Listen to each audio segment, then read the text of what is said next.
Ipinahayag naman ng Israel ang pagsisimula na matagal nang inaabangang ground operation sa Gaza City.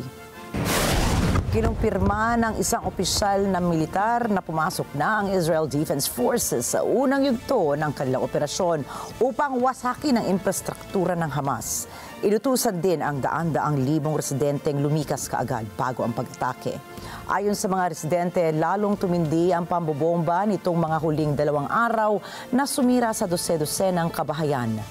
احنا صرنا سنتين شهر جاب صرنا سنتين فيش حدا يعني انه حلنا حتى امريكا مش واقفه معنا على الشاشه شكل وتحت الكواليس حاجه ثانيه اجت تعمل الناس لرب العالمين هو اللي حيقف معنا فقط لا غير.